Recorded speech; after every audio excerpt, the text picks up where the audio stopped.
ओम श्री परमात्मने नमः। भगवान श्री कृष्ण की कृपा से कल्याण की इच्छा वाले भक्तों के लिए श्रीमद् भगवत गीता के 14वें अध्याय को प्रारंभ करती हूँ। अध्याय 14 गुण त्रय विभाग योग। श्री भगवान बोले, ज्ञानों में भी अति उत्तम उस परम ज्ञान को मैं फिर कहूँगा जिसको जानकर सब मुनिजन इस संसार से मुक्त होकर परम सिद्धि को प्राप्त हो गए हैं। इस ज्ञान को आश्रय करके अर्थात धारण करके मेरे स्वरूप को प्राप्त हुए पुरुष सृष्टि के आदि में पुनः उत्पन्न नहीं होते, प्रलय काल में भी व्याकुल नहीं होते। हे अर्जुन, मेरी महत ब्रह्म रूप मूल प्रकृति संपूर्ण भूतों की योनि है, अर्थात गर्भाधान का स्थान है। मैं उस योनि में चेतन समुदाय रूप गर्भ को स्थापन करता हूँ। उस जड़ चेतन के संयोग से सब भूतों की उत्पत्ति होती है। हे अर्जुन, नाना प्रकार की सब योनियों में जितनी मूर्तियां अर्थात शरीरधारी प्राणी उत्पन्न होते हैं, प्रकृति तो उन सब की गर्भ धारण करने वाली माता है। मैं बीज को स्थापन करने वाला पिता हूँ। हे अर्जुन, सत्वगुण, रजोगुण और तमोगुण ये प्रकृति से उत्पन्न तीनों गुण अविनाशी जीवात्मा को शरीर में बांधते हैं। हे निष्पाप, उन तीनों गुणों में सत्व गुण तो निर्मल होने के कारण प्रकाश करने वाला और विकार रहित है। वह सुख के संबंध से, ज्ञान के संबंध से, उसके अभिमान से बांधता है। हे अर्जुन, राग रूपी रजोगुण को कामना और आसक्ति से उत्पन्न हुआ जान। वह इस जीवात्मा को कर्मों के और उनके फल के संबंध से बांधता है। हे अर्जुन, सब देहाभिमानियों को मोहित करने वाले तमोगुण को तो अज्ञान से उत्पन्न जान। वह इस जीवात्मा को प्रमाद, इंद्रियों और अंतःकरण की व्यर्थ चेष्टाओं का नाम प्रमाद है। आलस्य, कर्तव्य कर्म में अप्रवृत्ति रूप निर्उद्यमता का नाम आलस्य है और निंद्रा के द्वारा बांधता है। हे अर्जुन, सत्वगुण सुख में लगाता है, रजोगुण कर्म में लगाता है, तमोगुण तो ज्ञान को ढककर प्रमाद में लगाता है। हे अर्जुन, रजोगुण और तमोगुण को दबाकर सत्वगुण, सत्वगुण और तमोगुण को दबाकर रजोगुण, वैसे ही सत्वगुण और रजोगुण को दबाकर तमोगुण बढ़ता है।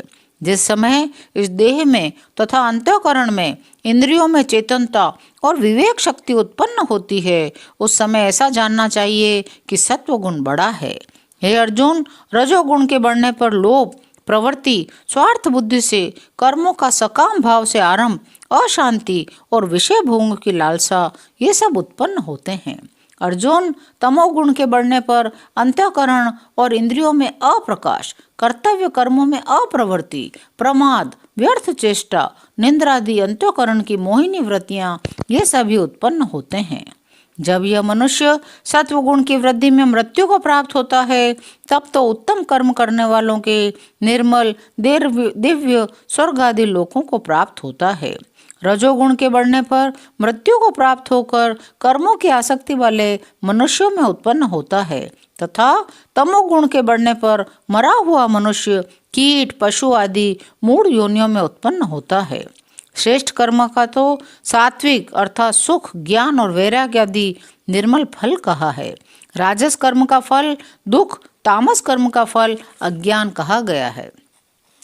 सत्वगुण से ज्ञान उत्पन्न होता है, रजोगुण से निसंदेह लोभ और तमोगुण से प्रमाद, मोह से उत्पन्न होते हैं, अज्ञान भी होता है। सत्वगुण में स्थित पुरुष स्वर्ग आदि उच्च लोकों में जाते हैं। रजोगुण में स्थित राजस पुरुष मध्य में अर्थात मनुष्य लोक में ही रहते हैं। तमोगुण के कार्य रूपी निंद्रा, प्रमाद, आलस्य आदि में स्थित तामस पुरुष अधोगति को अर्थात कीट, पशु आदि नीच योनियों को, नरकों को प्राप्त होते हैं। जिस समय दृष्टा तीनों गुणों के अतिरिक्त अन्य किसी को करता नहीं देखता, तीनों गुणों से अत्यंत परे सच्चिदानंद घन स्वरूप मुझ परमात्मा को तत्व से जानता है, उस समय वह मेरे स्वरूप को प्राप्त होता है। यह शरीर उत्पत्ति के कारण इन तीनों गुणों को उल्लंघन करके जन्म, मृत्यु, वृद्धावस्था और सब प्रकार के दुखों से मुक्त हुआ परमानंद को प्राप्त होता है। अर्जुन बोले, इन तीनों गुणों से अतीत पुरुष किन किन लक्षणों से युक्त होता है, किस प्रकार के आचरणों वाला होता है? हे प्रभु, मनुष्य किस उपाय से इन तीनों गुणों से अतीत होता है?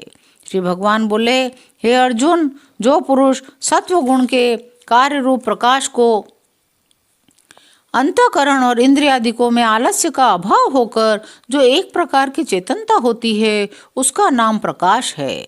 और रजोगुण के कार्य रूप प्रवृत्ति को तथा तमोगुण के कार्य रूप मोह को निंद्रा और आलस्य आदि की बहुलता से अंतःकरण और इंद्रियों में चेतन शक्ति के लय होने को यहाँ मोह नाम से समझना चाहिए।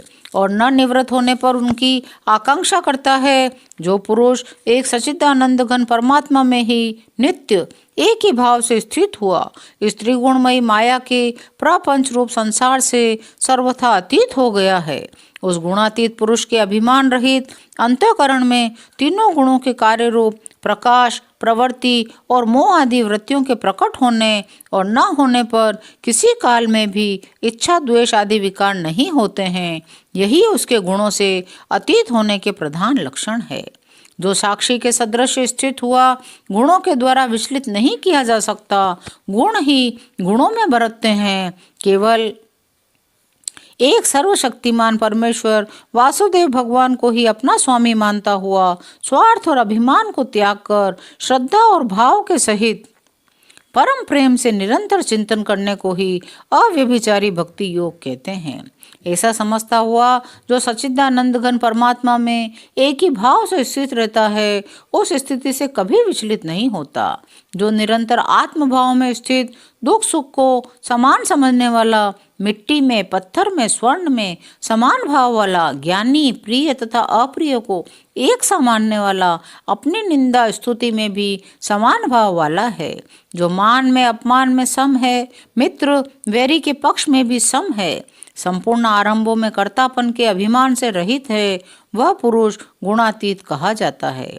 और जो पुरुष अव्यभिचारी भक्ति योग के द्वारा मुझको निरंतर भजता है, वह भी इन तीनों गुणों को भली भांति लांघ कर सच्चिदानंद घन ब्रह्म को प्राप्त होने के लिए योग्य बन जाता है, क्योंकि उस अविनाशी परम ब्रह्म का और अमृत का तथा नित्य धर्म का अखंड एक रस आनंद का आश्रय एकमात्र मैं ही हूँ।